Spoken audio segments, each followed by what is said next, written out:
Would we also, excuse me, roll call, I think, is the first thing we have. President Thomas. Here.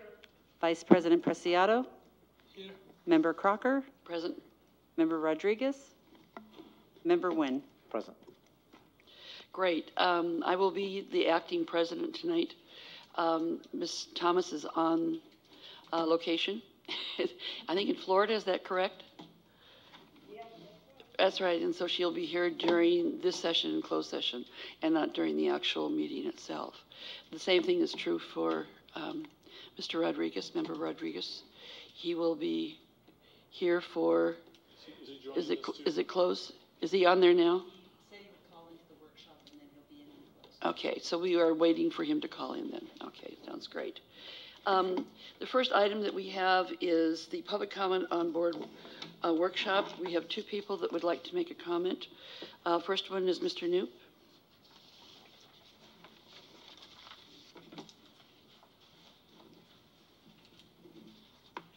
Good evening.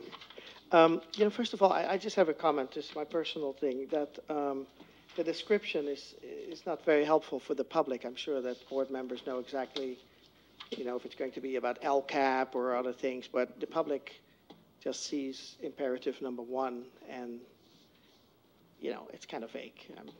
Can't make it any better than that. Okay, so when we talk about improving the academic performance, I see a lot of resolutions, acronyms, things like that. In the future, we're going to do this. In the 21st century, we're going to do that. And at the same time, we got to get all these things that are basically come in front of the table, like, for instance, the LCAP plan. So I must be very naive, but I would think that the LCAP plan will start looking a lot different than last year, because we have now these priorities shifted. I know we want to focus on math. We want to make sure that our performance goes up. So, I hope that that is reflected in the LCAP plan, that we don't get a situation where we're always saying, no, we want to have big changes in this district, but in the future. So I would hope to see that reflected in the LCAP plan. What I've seen in the last few years, it's been pretty much the same. It's like about 95% is on AIDS, and then the rest is money, and some of that money is for bonuses or other cash incentives.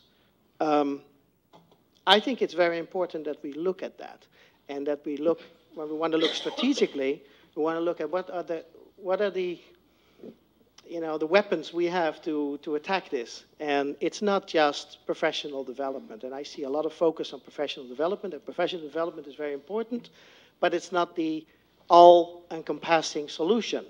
It starts with the kids, teaching the kids to work hard. Nothing wrong with that. Rather than having a PBIS saying like, well, you were not running today, or you were walking, or you were breathing normally, we give you a prize. What about shifting that, saying that we really want you to work hard. We want to create a culture where that's respected, where people can achieve things. Everybody to their own level. It starts with the kids. The kids have to do the scores. We can have 100 teachers or 100 people, experts, but the kids have to do it. So create a culture where you say academic excellence is important. I think that's one aspect. Professional development is important too. See where the problems are. My son, to just give an example, I don't want to talk about my son in general, but he's a 5th grader. He's doing great in math, but his class is one of 49 kids who get math in the library every day. 49, just a combined class. What worries me is that if you ask around, a lot of teachers or other educational experts say, well, that's okay, that's pretty normal, there's nothing wrong with that. That's where it starts. I think that's a problem. Yeah? Thank you. Okay. Second speaker before the workshop is Ms. Cindy Parks.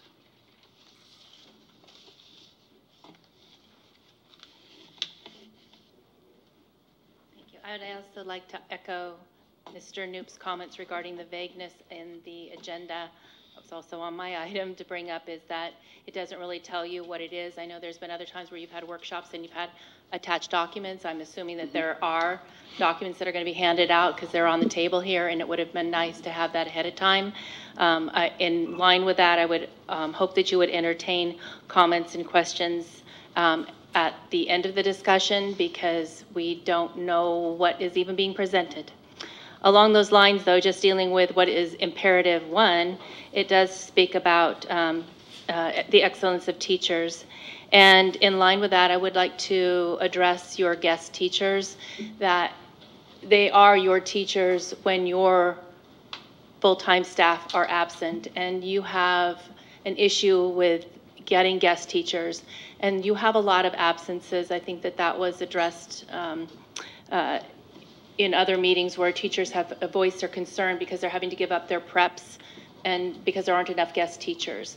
And I think that for the health of that regular teacher, that they get their preps, that they're not overly burdened with having to teach during their preps to accommodate somebody else's class and then having to do their prep work at the end of the day, that perhaps when the LCAP is being formulated, I know you're working on getting a draft put together for this Thursday's meeting, but that in line with that, if you can give retention bonuses to staff like you did last year to the tune of $705,000, perhaps a portion of that can be set aside to augment the guest teacher salary because your pool has been down because New Haven and Fremont pay better. And I know from experience because we have family that has actually just gone into subbing, and I've spoken with her a couple of times, and she did sub here, but she definitely now is just working for Fremont. She has 4 sites that just continually call her back, and she can make better wages there. And I think that that's what you run into, and that's why your pool is low. So just something to consider, that perhaps augmenting the guest teachers through wanting to have excellent teaching. It's not conducive for a classroom to be seeing videos when they just have subs, and that's what happens a lot of times. So thank you. Thank you. Is there anybody else that would like to speak to the board before the workshop? Hearing none, we will go ahead to the workshop. Do you want us to go down in front? Okay.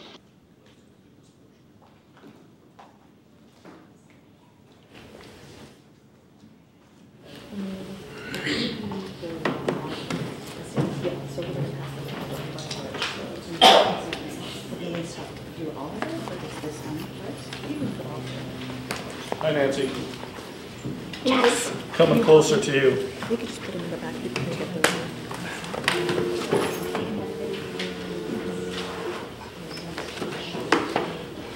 While we're setting up, Yeah. For all of us. One for, yeah. Okay.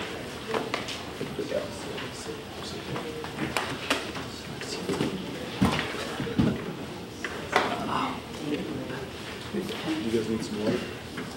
I'll take some. Okay, Tom?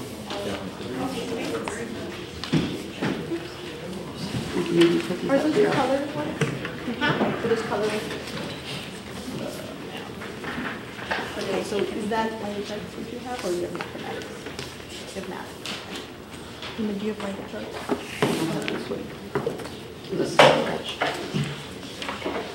Now, your science, we'll pass that down. Here's some more language arts. Yes. No, I heard it's actually. We have that, right? That's the language arts you're going to have. Math, you have language arts.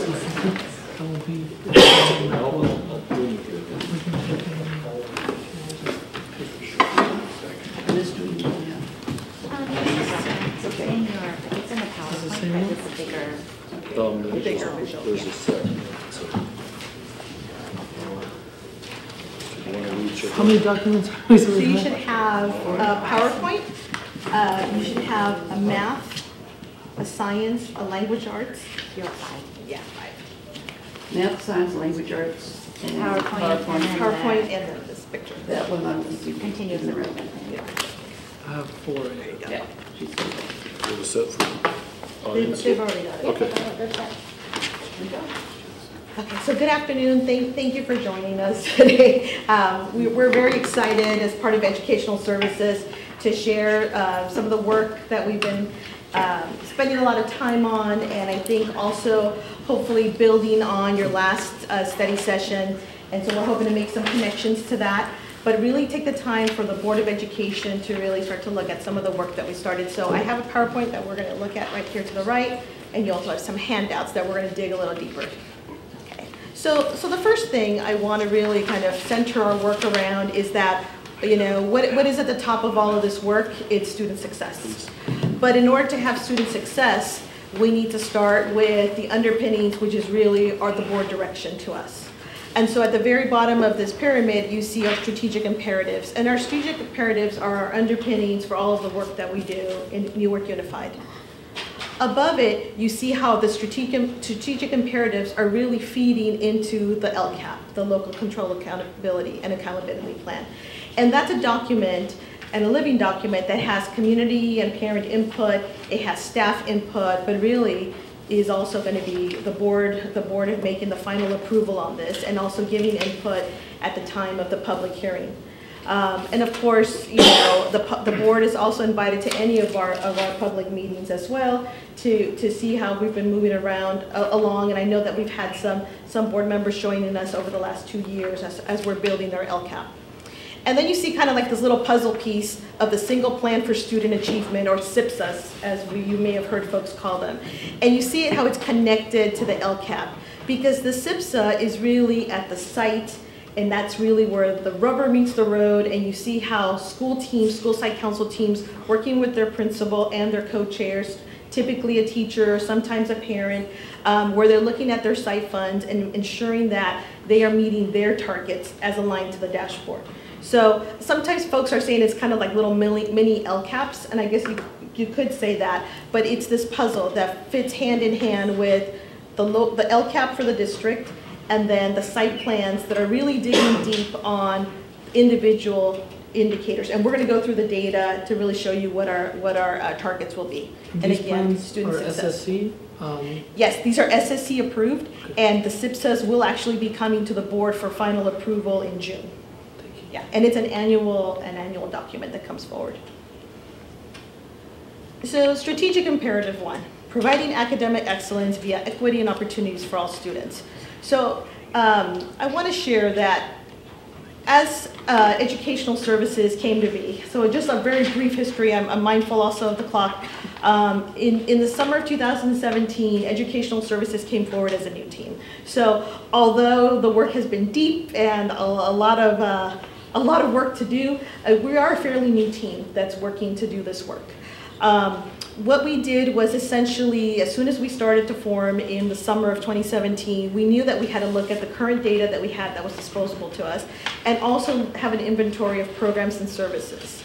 What we identified at that time was that mathematics was an area of focus for Newark Unified School District. And we felt that while we had to go, as the expression goes, go slow to go fast, there were some immediate stopgaps that we had to put into play. We could not wait another year of not having interventions or stopgaps in the area of mathematics. And so one of the things that we did was we immediately met with the department chair of the math department at the high school. And it was there's a new chair for the math department. We went with the principal as well, and we did an assessment as to the materials that they were using for math at Newark Memorial High School. And so at that time, we made some decisions internally and with the department chair, and we stopped using accelerated math, and we also made some decisions around Springboard.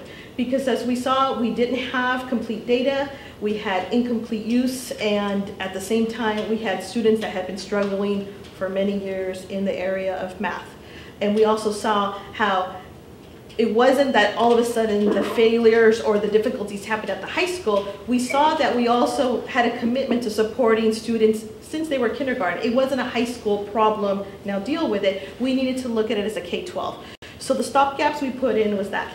The other thing we looked at was our mathematical practices, and we felt that as a district leadership team that that's where we were going to get the most of the changes and change of trajectory in the area of mathematics. So we restructured our district leadership team meetings. So in years past, our DLT meetings were held every Thursday here at the district office.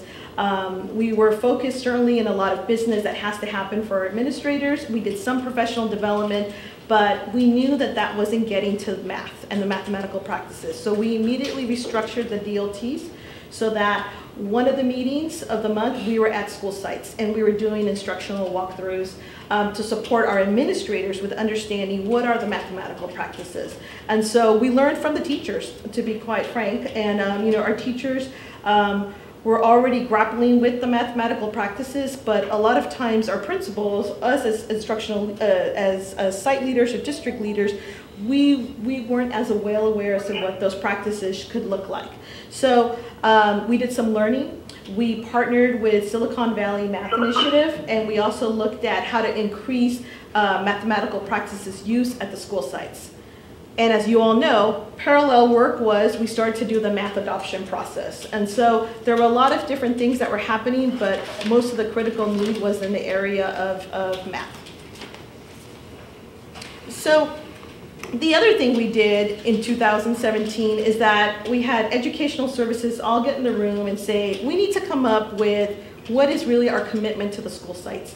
And you may have seen this posted around the district, and we certainly put it on all of our agendas, and we really lead our work through this statement, that if we as educational services focus on the 4 C's, collaboration, critical thinking, communication, and creativity, we ensure engaging rigorous instruction, we build capacity of our teachers and our leaders, we hold each other accountable as administrators, and we recognize that we're all learners together, then our students will be high-achieving, responsible global citizens who possess critical thinking skills to successfully navigate the 21st century world.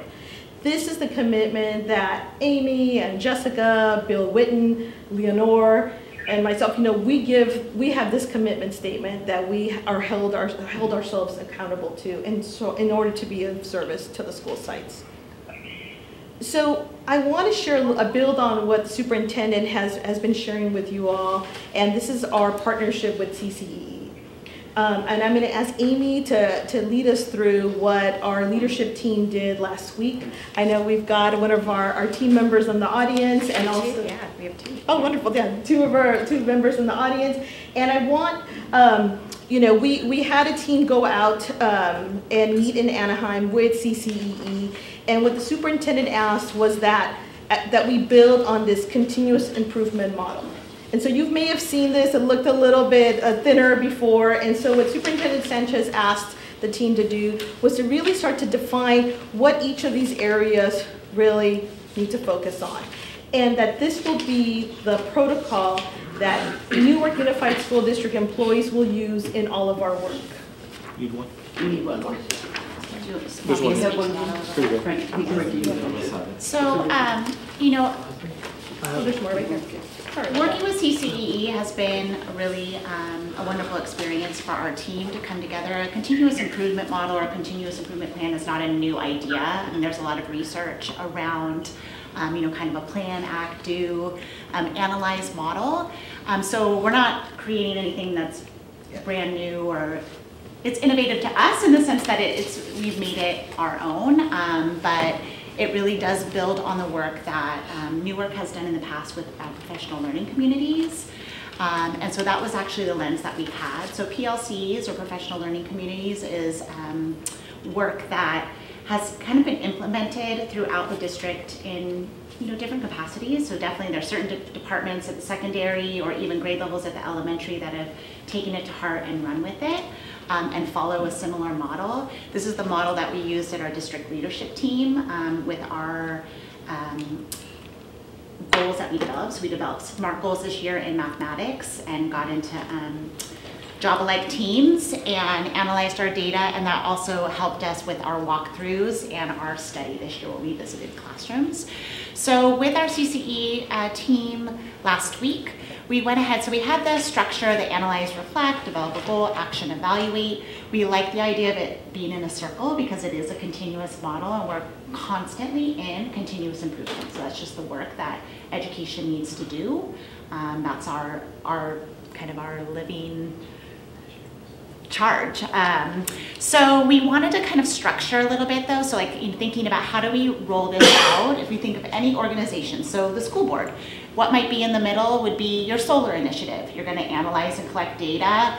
You're going to, based on that data, you're going to develop a goal, hopefully a SMART goal that's measurable, that's time sensitive. You're going to have an action plan. It's like, what are you going to do? And then you're going to evaluate, is it working? Do we want to do this? Or do we need to analyze and reflect again? You can insert anything. One example that we used last week was bullying. So bullying at the site, like if we're going to analyze local data at a school site, like that's an issue. What data are we collecting? We can put academic language in the middle. Facilities could put their facility plan. So thinking really not just about our academic goals, but throughout the entire organization, if we're always in a continuous improvement model and we have common language that we're using, that will help propel our district to continue to grow and move forward. So a couple pieces to add. The first one is really just having kind of a mental model for the district to kind of refer to and how we do business. The other piece that's an assumption of this model is that we do everything in teams. That's kind of how schools and districts should work. And this whole idea of collaboration, and the team part's important because one of the key elements of the improvement model is that we build capacity. And this is not somebody flying in for a day telling us what to do, but how do we wrestle with it ourselves? And the intention of that is to have more capacity within. But I wanted to just mention those two pieces. Thank you. I have a thought here too, Sure, just yeah. in terms of visual things. This seems very static. I think of the spring as being dramatic or active, so that you are going and you're going. In my mind, I saw this, I thought slinky. You know, it just goes and goes and goes. So. Yeah, it's never ending. That's perfect. Right, yeah. right. And it hopefully improves. Each time you do, it improves in terms of the process. Great, thank you. I think there's really much else to say. And so we're going to be building on this, and this is going to be how we drive our work, as you said, in all facets of the school district. So in terms of that, this improvement model, maybe it would be helpful if we're going to be kind of moving to this model that when we have presentations in terms of like goals, that it's kind of outlined in this way. Like here's our goal, or here's what we analyzed and reflected. Here's the main points. Here's our goal. Here's the action steps, and then this is the date by which we're going to have the evaluation. For at least from our perspective, like here's the program. So we especially when we're like investing resources and making sure. So then that way it's outlined, and we have this document that we hold ourselves accountable to. Absolutely. It could easily be a school report. It's framed around this, and they walk us through how they did it. It's a good process. Okay. So, as we look at strategic imperative 1, we certainly, and here's spelling out what a SMART goal is. And I know a lot of us have seen SMART goals, so I'm not going to belabor it. But what I think is the most important point here is that it's measurable and it's time limited, right? But it's also relevant. What we're going to bring forward and share in a little bit is around really our work plan. And I know the last time you all met, you were looking at a blueprint and how that could also get the message out. And of course, in a few weeks, you'll be seeing the LCAP. And I think what we'll do at the end, talk about what all of these documents and how they're serving and communicating within the district. So what I'm going to share with you next is that we have a work plan, and we're going to probably start with ELA. We're going to start actually with the dashboard. But in a little bit, so we're going to show you ELA, mathematics, and science. And what's in progress right now is our social science and our college and career readiness. So I'm going to have Amy walk us very briefly through the dashboard. And I want to recognize, it's so easy to understand. It's so easy to understand. Laura Forrest is very creative and inventive. You know, she supports Ed Services and came up with, as you see on the right-hand side, this tree that speaks to the pies and the colors. And so as we start to get more familiar with the dashboard, we're going to try to also kind of start using some of the same symbols with presentations and to really make sure that our audience and our community is getting better and stronger versed in it. So I'm going to let Amy take it away for this next part. What's the next slide? Sorry. Okay. So yeah, we'll come back to it. Do you want me to do it Why don't you just along walk with us it? Okay. briefly through So let me just talk to you really quick, because this is actually like an hour workshop, the dashboard. So let me try to give you a quick little understanding. We're going to start. So over here, that's it. with the academic indicators, of course, they're not the same in terms of the metrics. So ELA has a different metrics than the mathematics. And there's two areas or two kind of parts on the chart that we need to pay attention to. We need to pay attention to the level and they call it distance from 3. So distance from 3 is where we're trying to achieve, and that equals 0. So that's standard. So we're trying to be just, okay, so if you're thinking about distance from 3, and we're going to start, and I'm going to talk to you about that because that's where our goals are centered around. Distance from 3 is 0, meaning standard, that all students have met standard. We want to be 3. That means on grade level on the On grade level. At least 3. At least. At least 3 or above, right? So we're gonna talk about kind of where we're just looking at Newark Unified District, and all schools have their own data points.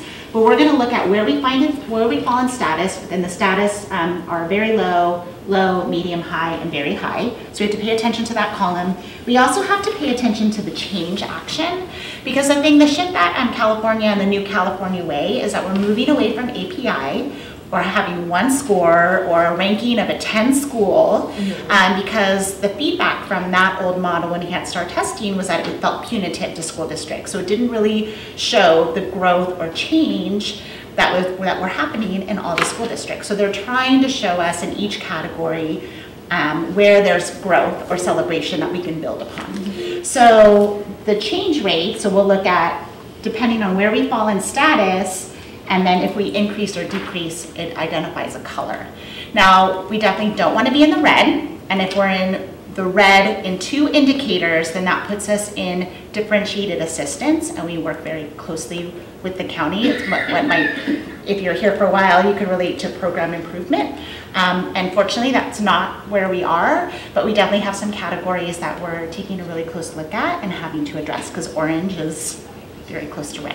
Okay? So we weren't selected by the county to be in differentiated assistance. We were not, Positive which is news a for positive thing. There were 7 districts in Alameda County that were identified. So I'm going to talk a little bit about ELA. Can I have a Would you like? little cheat sheet here? Okay, so what we decided to do, so also keep in mind that the indicator is new, and not all the indicators are out for release yet, and the state is also trying to decide how they want to show cohort growth among students or school districts. So there's still a lot that we're trying to understand about the dashboard, and then how to identify goals ourselves. Also keep in mind the goals that are on this plan are 2016, which are now outdated, right? Because our students are currently taking the CASP, and we're very soon going to have new data on our students and probably need to adjust our goals. So it's, know that it's kind of in pencil, right? So if we look at 2016. So I'm sorry, this is ELA. Oh, thank you. If I look at 2016, and if you guys could follow along, it's under our beliefs and research. Do you want me to click to the next slide? Or? Oh yeah, that'd be great. Thank you. That way the audience can see. Yes. So it shows that we are negative 21 points to 3. So remember I told you 0 is where we want to be, so we're 21 points below 0. That puts us in the status low category. Okay, so we're in orange. You also, so when you go on the California dashboard, it'll also tell us our change rate. So if we dropped in status, so like if we maintained, like we didn't change at all from the year before, or we dropped, then that can affect our color, okay? So I'm just using a baseline, and we're currently at orange in ELA for all students. So when we were developing our goal, we know that 5 points is a pretty significant, rigorous goal. And we wanted to also mark a multi-year goal, so change over time. So we approached it by looking at the end of 3 years, if we had an average of 5 points increase in that score, what color would we be? So we're almost green. If we were to maintain the score over 3 years, we would be 6 points below. The next status would be medium, which is 5 points below. So then you might ask, well, why wouldn't you put another point to get us to green? We're also wanting to be sensitive about what is attainable and make sure that we have a clear understanding before we really dig deeply into the goals. This is a new indicator, and we want to see what our current scores are, and then make appropriate adjustments. But we also felt that it was important for us to set a high standard of what we would like to achieve so that we see movement over time. So moving from orange to yellow is a positive thing, and we would be on track over time to continue to hopefully reach green and blue. And I want to insert here that as you see the SIPSAs that are going to come forward, every elementary school is going to have their distinct targets. So you'll see that some schools are already at green and they're moving to blue. You'll see other schools have a ways to go. So, but these are the district targets for the incoming year. So we have all our significant student groups. Oh, sorry. President Thomas, did you want to say something? Well, yeah, I had a question. When did homelessness get added to? I never knew that homelessness This year. This year. Yeah, this year it's a new indicator that was added. Okay. And it is a red indicator for us in graduation rates. So when we met with the county, they were really adamant about us making sure that we are identifying that student group and addressing it in our indicators. Do we have a number of that student group? I don't have it at the top of my head. I could look it up for you. Okay, I'd like to. Yeah. So you'll see, and I know we're short on time because we started a little bit late, but I wanted to also just point out that for our EL group, or homeless students, socioeconomic disadvantaged students, we also pulled out our African American data because that was an outlier, being a significant group that we needed to look at, as well as our special ed population, which is, and I've talked about this with you guys before at the beginning of the year, about that's an area that we need to take a really, really close look in how we're supporting our special ed students. So you'll also notice, though, that we had a really rigorous goal that we've added because we want to show that tremendous improvement needs to happen in these student groups. So we did 5 points for all students. We put a pretty high goal of 10 points for our student groups, and then for special ed 13, which doesn't get us near to where we need to be, but we also wanted to show that this is a really important charge, and also want to be able to celebrate growth over time. So like I said, this is a new process for us, and I know new for all of you. So this is where we'd like to start, and then we'll continue a dialogue with you and getting feedback as well. I have a question. Stakeholders, yeah. If we do 10 points for the subgroups, won't that have an impact on all students getting that more than 5 points a year? Yeah, yeah, it could. It could. It should. And I want to stress that what we're doing is that we're also building our baseline. So I envision that although these are our targets for the next 2 or 3 years, when we go through this process again and we get the new data, because kids are testing right now, I would envision that we would make some adjustments as well. So can you, under all students where it's negative 21 points, which is orange, but I'm looking at In fact, don't look at math. It's this one, ELA. Oh, It's different. Yeah, Yeah, sorry. They're different. I know. Sorry. We did it as well. And actually, I was like, oh, we're all green. I'm like, no, we're not. That was not. So I know. But your point is well taken, Member Thomas. I would foresee and hope that if we're really focusing on some of these lower achieving groups, and if we make that push and make those targets, that will help all students, and then we will recalibrate again. And I think that's important about reporting to the board, reporting to the community, that it's that continuous improvement model, and saying, okay, what did we do to get those wonderful results? Okay, let's go through the continuous improvement model again, and let's reset targets, and let's keep moving. It can't be just, okay, we're gonna put this on the shelf and not look at it again until we test again. We're gonna have to keep looking at ongoing assessments, what's working, and making changes. Am I talking about, are we going over all the data and then going over the work? Okay. Yeah. Okay, so math, and know that this is an area that we've identified and are targeting this year to do a lot of research and identifying programs moving forward. So you'll see our all student, now this is a different chart. So we're now looking at this one, it's not the same change rate, and the levels are different. In some ways it's a little more forgiving than ELA. I don't know if that's good or bad. And then we're hoping that the state doesn't change the status rates again, because they changed it from the spring to the fall, so we can't compare that data, but we shall see. So all students 29 points below 0, that puts us at status low, and that puts us in the orange range. And then if we set a higher goal for all students because we need to see aggressive success rates in math over time. So we put a 7-point goal, and at the end of 3 years, we would be 8.7 if we met our matrix, and that would put us at green. You'll see the different student groups, our ELD, homeless, socioeconomic, our African American students, and our special ed. Again, we did a 10 points for our student group with a 13-point target for special ed. And in all of those, there would be celebration of movement, but still, we need to continue to close the gap. Questions on that indicator?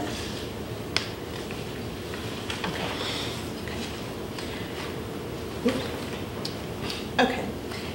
In terms of science, this is right now one of the areas of focus for us, and also I think fairly important as we look at our district as a STEAM district.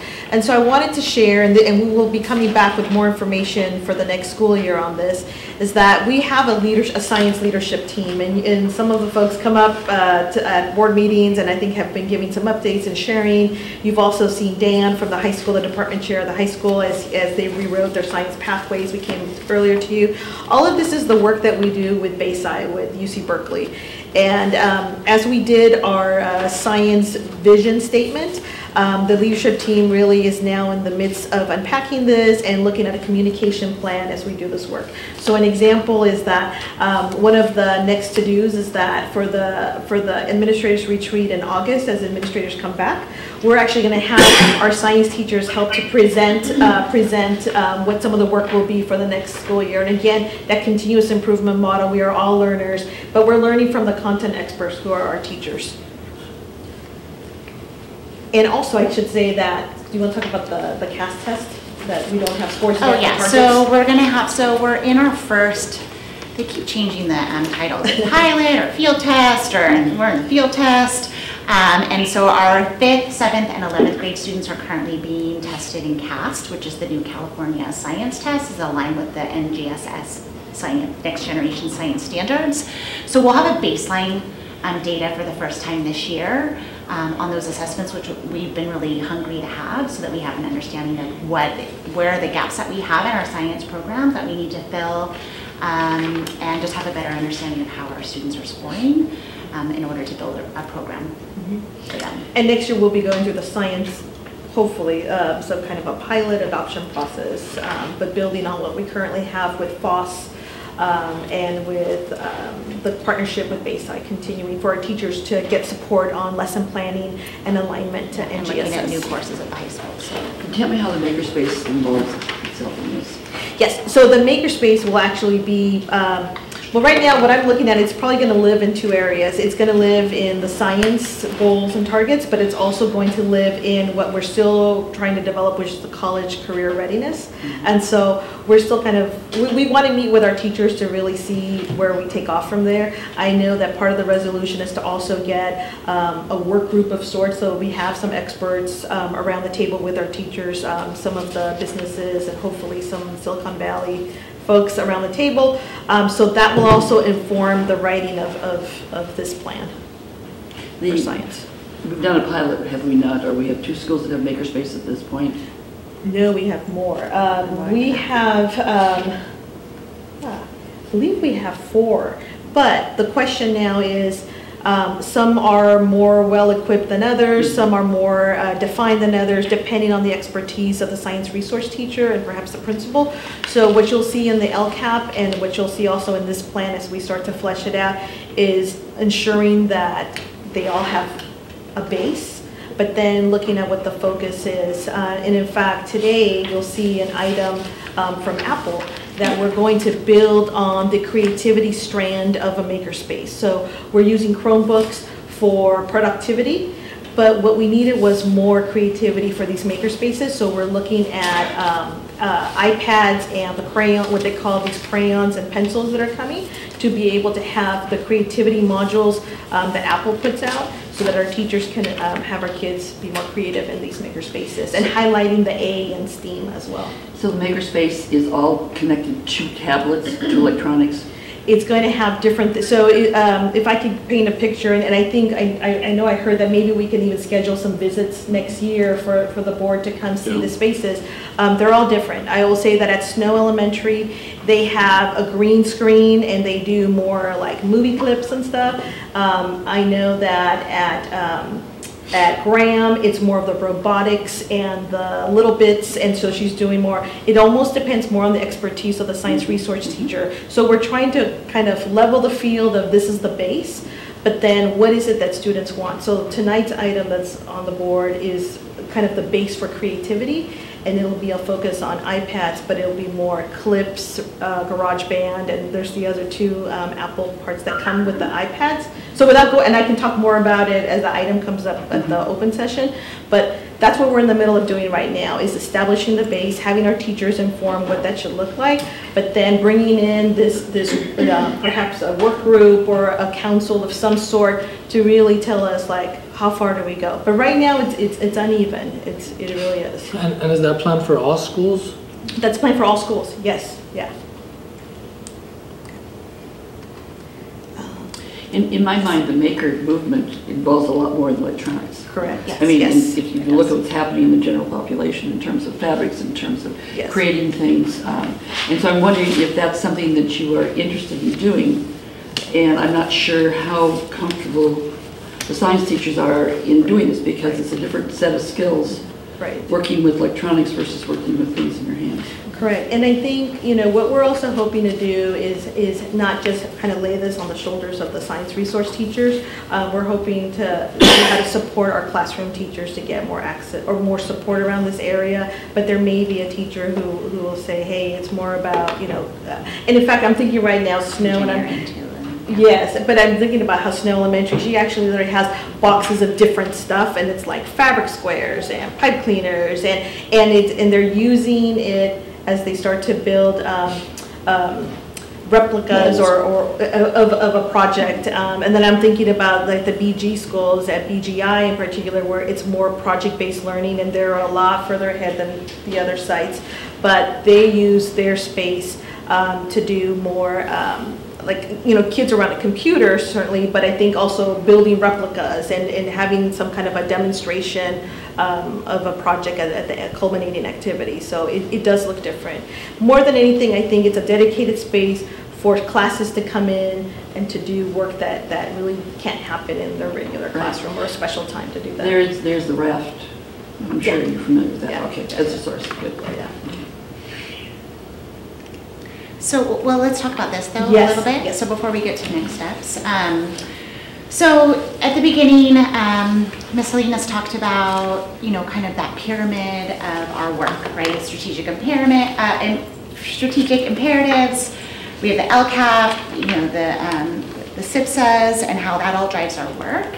And we look at that as the what and the why, and our job is the how. Like, how are we going to make those goals come to fruition so that our students are successful?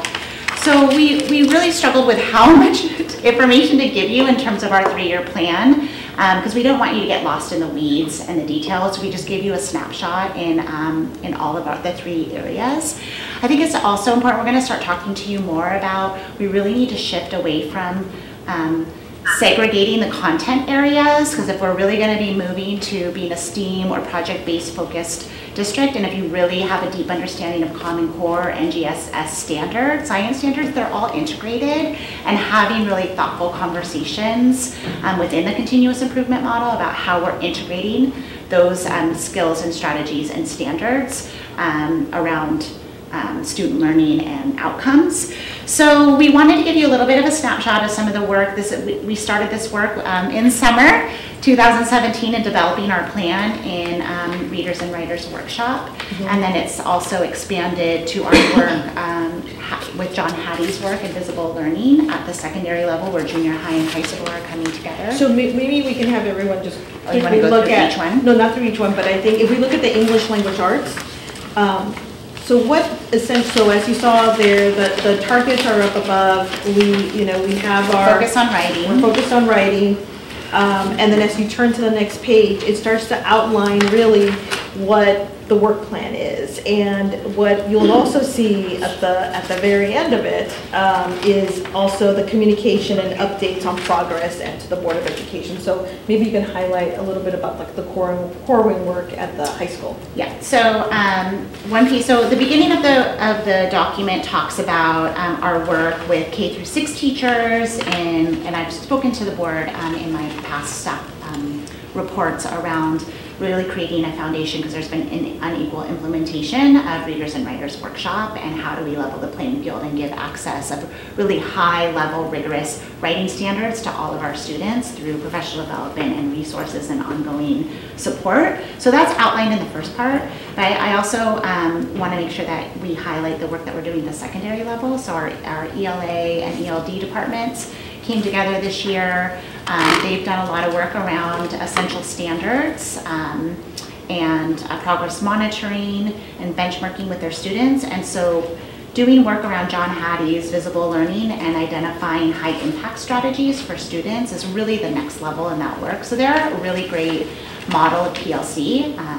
So that's why we started with that department. And the intent is for that to be a cycle of inquiry that continues beyond just 1 year. So they worked with identifying strategies they wanted to implement in their classroom and collecting data, coming back and sharing their data and making adjustments. It's actually been really powerful conversations to have the middle school or the junior high with high school to be able to start talking about common language, what novels and powerful instruction strategies they're using with their students so that they can support each other.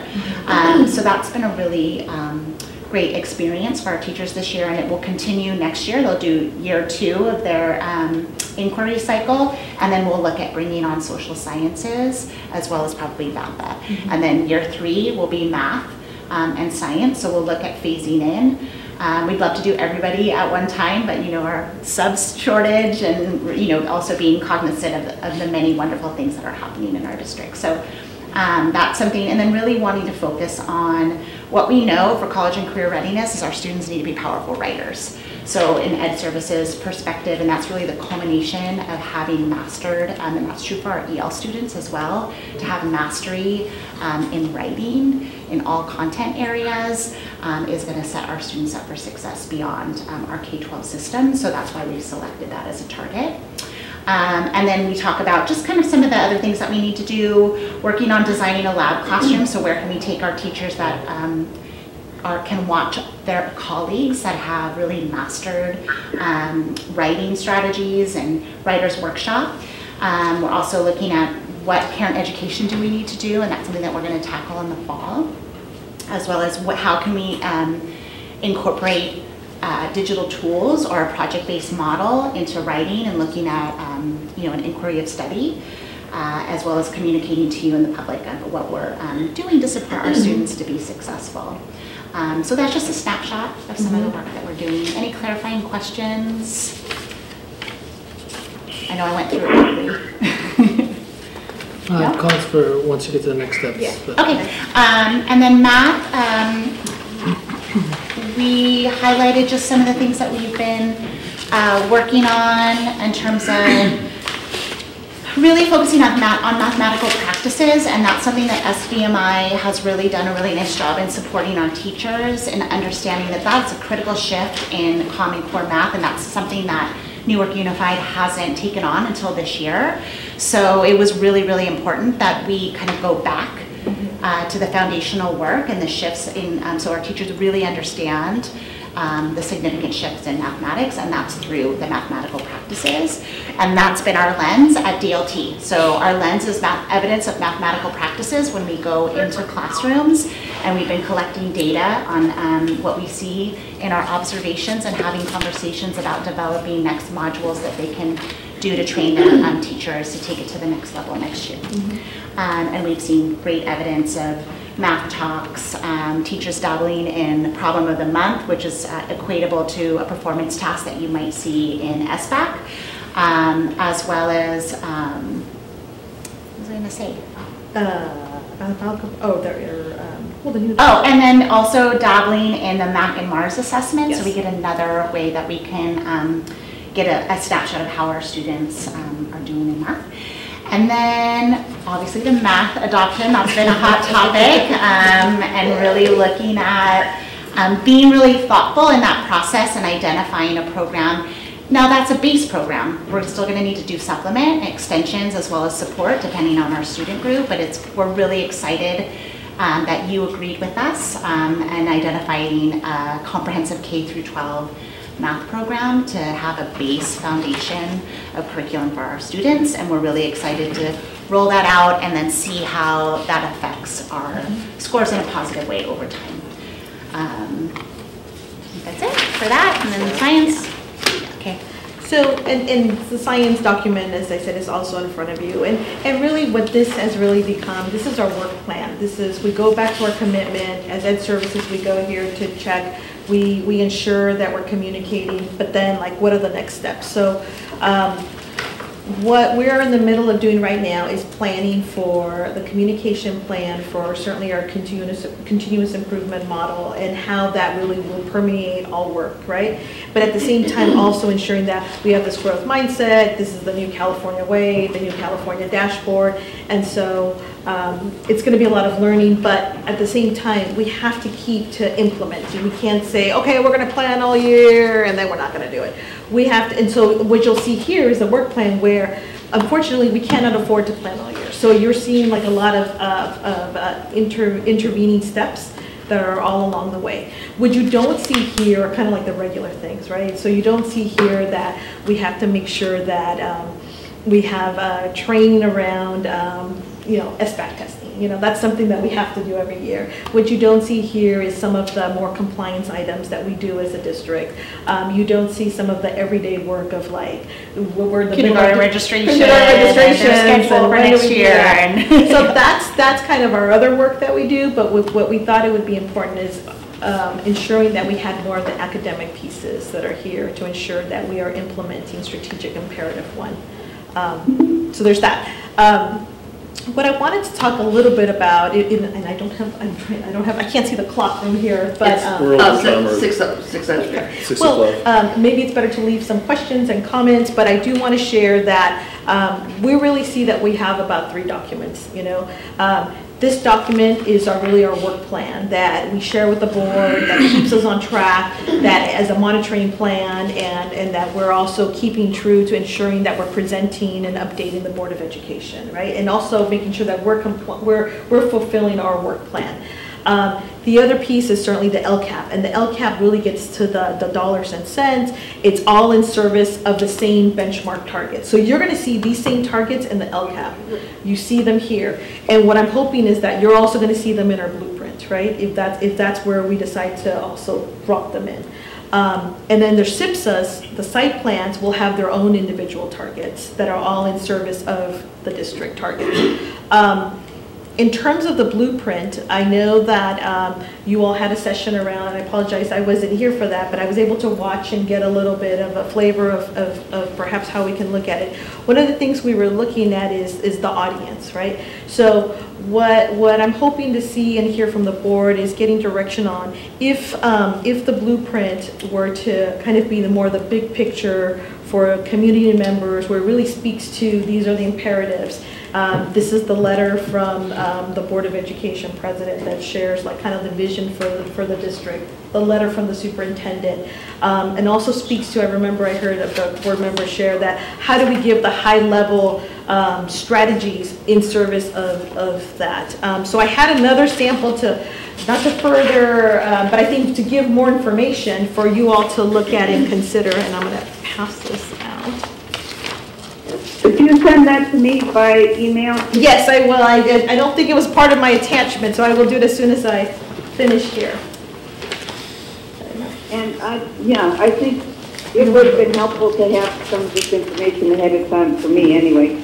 Yeah, and if we can, I think I wanted the work session to be more also to allow some more time for communication and to get kind of some feedback. So we're done with this part, and we can certainly go to questions and comments. I would like to have people in the audience that have questions at the last page and the back of the general thing. If that's where you would put your questions, I think it might be helpful. We are late. in terms of getting you closed session. So if you would put those things and then give them to you, ready? Sure. Okay? And then they would be addressed the next time. Okay. Yes, and I also, but I really want to hear from the board also, as in terms of direction for us, as this is your work session. So if there's anything else that you would like to also. Yeah, so I like, so two things. Maybe we should just be consistent in terms of the language. We're been using strategic plan. So if we say blueprint, just because then maybe let's just be, this is a strategic plan, and then we use that. Consistency. But if this is what that is, because that's why I'm not even sure. I think this is. So to define, so a blueprint is a document that at least from my estimation is like a 10-page document that is a big picture. It has vision, it's got mission in there, it's got strategies. It's kind of more of a brochure of the work that we're already doing, and it kind of encapsulizes and in a really nice way for the public to understand these are our goals, this is our imperative. Right. Strategic plan tends to be a committee-based process where it would be multiple stakeholders, community members, and you develop it together, and that's essentially our LCAP. So that's why we were kind of wanting from you like what direction and what your audience is. If your audience is more kind of PR for the district and saying like these are our goals, this is the work, this is what we're doing, then a blueprint would be the direction that you would go. But if you wanted to have a really another like kind of document that was really rigorous and comprehensive that ties in the LCAP, that would be usually it's a year-long process of a strategic plan. You have a lot of completed things. That's marvelous, but let's highlight the fact that maybe you gray it or some sort of thing so that these are complete. And so these are things that we're building the other things on. So it becomes where if I look at this, 3/4 of them are complete. And that's good. That's good. And so that would help direct people to what is not being complete, what needs to be addressed. Okay. So I think that's anything that we can do to make it easier to read and comprehend where it is, what we've done, and what we need to be doing, I think is really going to be helpful for people that don't know education. And that's what this work plan and it doesn't have it's got some details that really is our work, but we thought it was important to share it with the board because I think that also helps to give you a more complete picture as to when are you going to come present about the SBAC data, or when are you going to come present about summer school and how many kids we served and did we have growth in summer school. So that's what we see as so my thoughts on that piece were just I didn't see that when we were going to kind of go over that data, but or come back to the board of like these pieces, but to the point of the strategic plan, I see the strategic plan the way we've been discussing it. It incorporates all of our 3 strategic imperatives, not just the LCAP, because the LCAP is how we support the imperatives, right, as we outlined them. So, and including the facilities master plan piece, because the strategic plan is how we're moving forward everything with the district. And then what I would see this as would be kind of, and this is, or my thought would be, this is the summary of those pieces from the strategic plan. So the strategic plan would be more of kind of the detail of, in a friendlier way of saying, we are now orange, what the plan is for 2024, or whatever the plan is for us to be green, and this is how we're going to, these are the high level things that we're going to get into. And then summarizing those pieces would be something like this, like the like a 1-sheet page, or at least that's what I expressed for my thoughts. I don't know, folks, because we need to have a 200 or 300 page strategic plan that outlines the specific goals that people can hold us accountable to, and then the 1 page for each section of like kind of. I like this format, but just maybe like color, like the dashboard of like this is where we're at, and then here's the goal for the next 3 years, and then and kind of this looking format to read. Okay. Yeah, this is just number That gives us some strategic ideas. imperative 1. Yeah. You know, the 3 documents you gave us, one for science, one for GLS, and one for math. The thing I find missing is to what extent, what is our success measure? To what extent are we measuring that goal? So it's the same, the extent to which we completed it the way we wanted to, or is it completed, you know, and where is it if it isn't? The pathway plan, is that on the website someplace? So that's usually, so that's the local data information that I've been sharing along the way, like when I did the highlighting the writing work that we're doing with the coaches.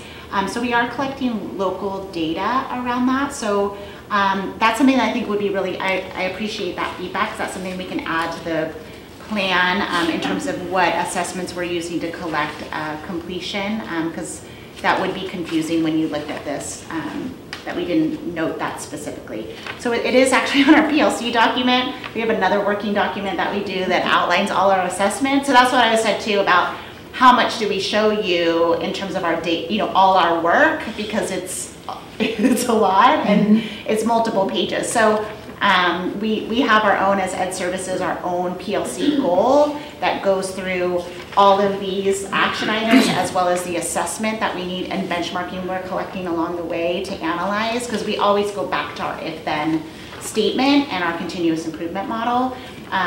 That's a longer session for us to go through with you. Are they encapsulated in SMART goals where they're, Yeah, we're happy to show you our SMART goal. We actually grappled with that about, do we show you that? Because it's a lot of information, but we're happy to share. We have a SMART goal we can share.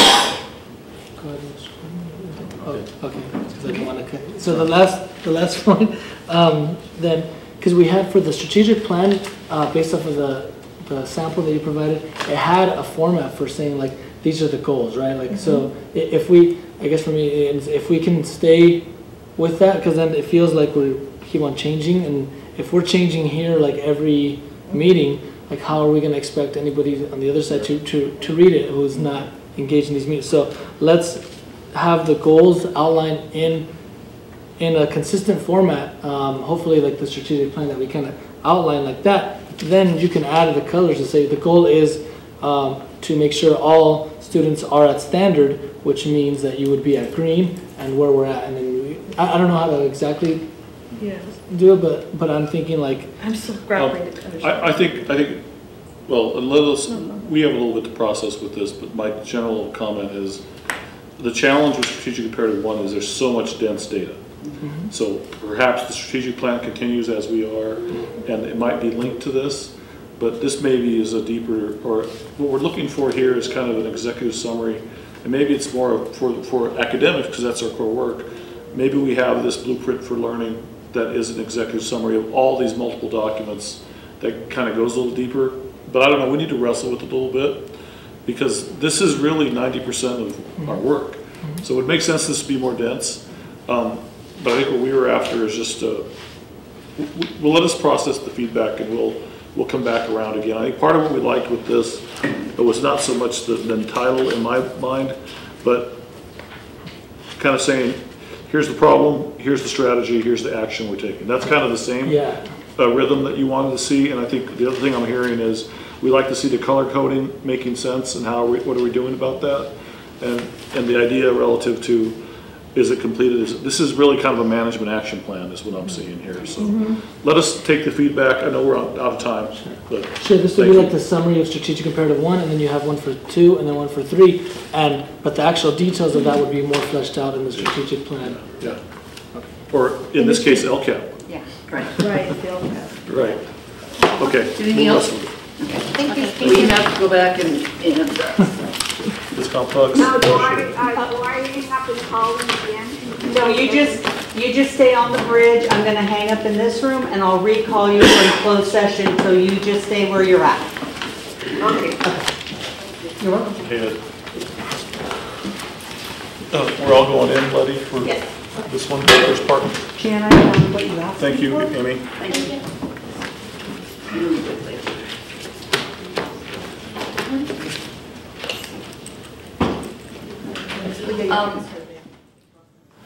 At this point, we are going to close session.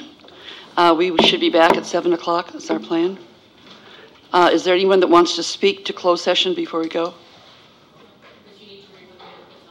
I will read them for you. Thank you. The closed session, we're going to be discussing 3.1, public employee discipline, dismissal, and release. 3.2, conference with labor negotiator. 0.3, conference with labor negotiator. 0.4, contract or conference with labor negotiation labor negotiator, 3.5 conference with legal counsel regarding anticipated litigation, and 3.6 conference with legal counsel regarding existing litigation. We are now going to convene to closed session.